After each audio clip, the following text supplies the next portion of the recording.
Hello everyone, my name is Muhammad Kamarul Nizam and I'm gonna talk about do violent video games encourage players to become violent in real life. Everybody knows that violence is on the rise lately, especially among teenagers and young adults.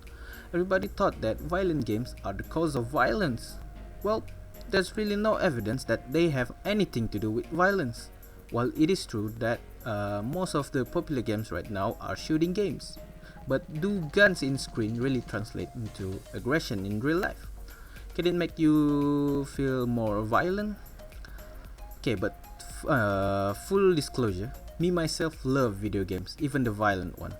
But putting aside my personal feelings about video game, there's still no evidence that they cause violence. People who want to blame video game for in real life violence often point out to a literature that they believe gonna be supply evidence for a leak, but almost none of it does.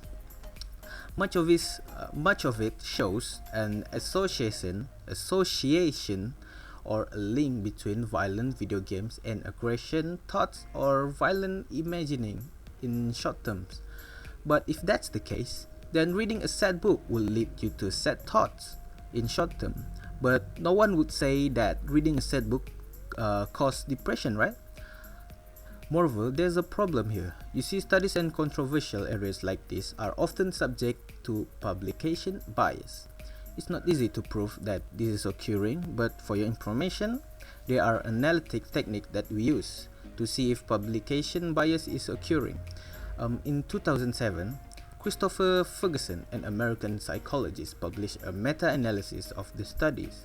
The studies are pretty much about violence and video games, and he found out a significant evidence of publication bias.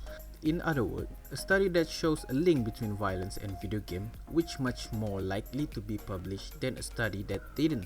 And this can skew our view of the literature. But let's dive further. The link between video games and aggression behavior is really non-existent. The link between video games and aggression thought is more robust, but again, that's not the same thing. Dr. Ferguson offered a number of suggestions in his paper to strengthen future research. Then he conducted a study which he randomized 103 young adults to play a non-violent video game, a violent video games where they play a good guy, and a violent video games where they play the bad guy. Then they all had to do a frustration task. In other words, they had to engage in activity which will make it more likely that they would get frustrated and perhaps aggression. And his study shows no link between playing games and aggression, but those who had a history of playing violent video games in real life had few hostile feeling and decreased depression during the frustration test. They had fewer hostile feeling and less depression. It's not easy to do a good research in this area. That's because so many people play video games. There are so many other things going on. The association shows are questionable.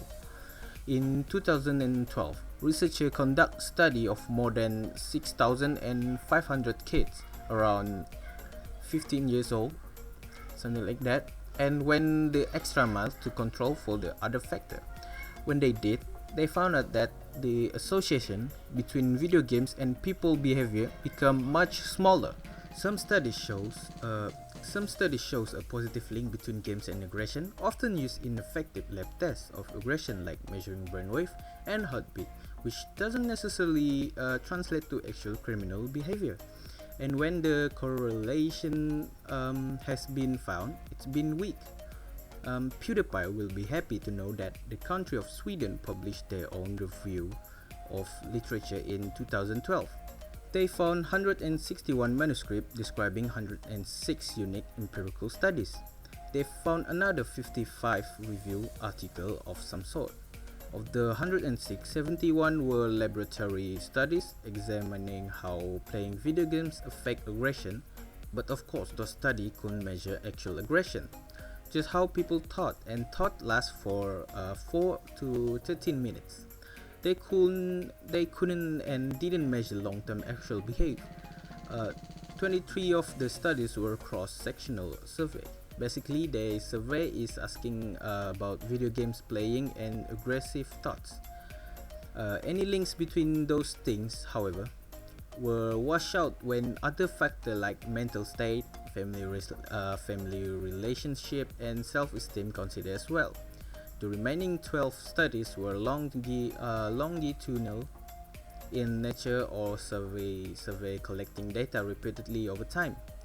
11 of them purposely show a connection between video games and aggression, but only 3 of the 12 had any data on family relationship and mental well-being. And of those 3, two of them found that those factors accounted for relationship. In other words, the suite found that the research was flawed and that any connection were not to any actual violent behavior. Look, I'm not saying that violent video games are so devoid of negative ramification that everyone should go play them, whatever their age. Many are not appropriate for kids, but they are rated, and parents are the one who should use discretion and smarts in allowing their children to expose to them. I don't think that anyone is advocating that 5 years old should be playing Call of Duty, and parents who allowed them are making a questionable decision. But what we often hear in public discussion is that some people believe that video games are so bad for kids that we need to think about going further. But what will they do? Come up with a sanction?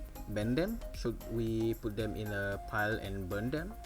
It should come as no surprise that after playing hours of first-person shooting games, the people who play them think aggressive thoughts. What matters is if they act on them. When I watch The Walking Dead, I admit it sometimes disturbs me. I don't recommend it to kids to watch it, but the line is different for everyone. Some parents let their kids watch Annie when they're like 5 and they had nightmares about Miss Hannigan for a week. But after a week, they get rid of it. It's part of growing up. When you get all fired up about video games and kids, what do you want? Seriously, answer the question. Do you want parents to think harder about how they parent? That's fine, but don't go to Congress to get that done. If you're looking for something from them, it's regulation and law. I admit it, I'm incredibly uncomfortable with that. Many of my favorite books contain violence, and thoughts of people coming for them is absolutely chilling. And censorship is a nuclear option, and you better have solid evidence to support you to do it. That's all for me. Thank you.